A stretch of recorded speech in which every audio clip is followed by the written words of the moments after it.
അസ്സലാമു അലൈക്കും വറഹ്മത്തുള്ളാഹി വബറകാതുഹു. പ്രിയ ശ്രോതാക്കളെ, ആരോഗ്യ ചിന്തകൾ എന്ന എപ്പിസോഡിലേക്ക് സ്വാഗതം. ഇന്ന് നമ്മൾ പറയാൻ ഉദ്ദേശിക്കുന്നത് നായ കടിച്ചാൽ, പേവിഷബാധയേറ്റ നായ കടിച്ചാൽ നമ്മൾ എടുക്കേണ്ട പ്രഥമ ശുശ്രൂഷകൾ എന്തൊക്കെയാണെന്നുള്ളതാണ്.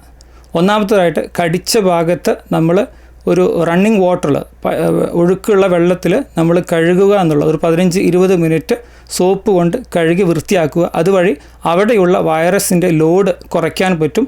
അതുപോലെ തന്നെ വൈറസ് നമ്മുടെ നാഡീവ്യൂഹത്തിലേക്ക് കിടക്കുന്നതും നമുക്ക് തടഞ്ഞു നിർത്താൻ പറ്റും.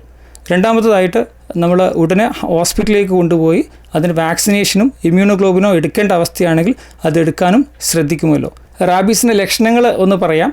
പ്രത്യേകമായിട്ട് നമുക്ക് പനി ഉണ്ടാവാറുണ്ട്. അതുപോലെ ഫോട്ടോഫോബിയ, ഹൈഡ്രോഫോബിയ, അതായത് വെള്ളം കാണുമ്പോഴുള്ളൊരു ഭയം, അതിന് ലക്ഷണമായിട്ട് കണക്കിലെടുക്കാം. റാബീസിൻ്റെ പ്രതിരോധ മാർഗ്ഗങ്ങൾ എന്ന് പറയുന്നത് വാക്സിനേഷനും അതുപോലെ ഇമ്മ്യൂണോഗ്ലോബുലിനുമാണ്. ഫസ്റ്റ് എയ്ഡിൽ പറയാനുള്ളത് ആദ്യം തന്നെ നമ്മുടെ ആ മുറിവേറ്റ ഭാഗം കഴുകുകയും, അതുപോലെ ഇതിന് WHO ഒരു കാറ്റഗറി ഉണ്ട്. കാറ്റഗറി 1, 2, 3 എന്ന് പറയുന്ന ഒരു കാറ്റഗറിയുടെ ബേസിസിൽ കാറ്റഗറി 2 ആണ് എങ്കിൽ അത് വാക്സിനേഷൻ കൂടെ എടുക്കേണ്ടതുണ്ട്. കാറ്റഗറി 3 ആണെങ്കിൽ അത് ഇമ്മ്യൂണോഗ്ലോബുലിൻ കൂടെ, അതായത് കഴുകുകയും വാക്സിനേഷനും കൂടെ ഇമ്മ്യൂണോഗ്ലോബുലിൻ കൂടെ എടുക്കേണ്ടതുണ്ട്. ഇത്രയും പറഞ്ഞുകൊണ്ട് ഈ ഒരു എപ്പിസോഡ് അവസാനിപ്പിക്കുന്നു. അസ്സലാമു അലൈക്കും വറഹ്മത്തുള്ളാഹി വബറകാതുഹു.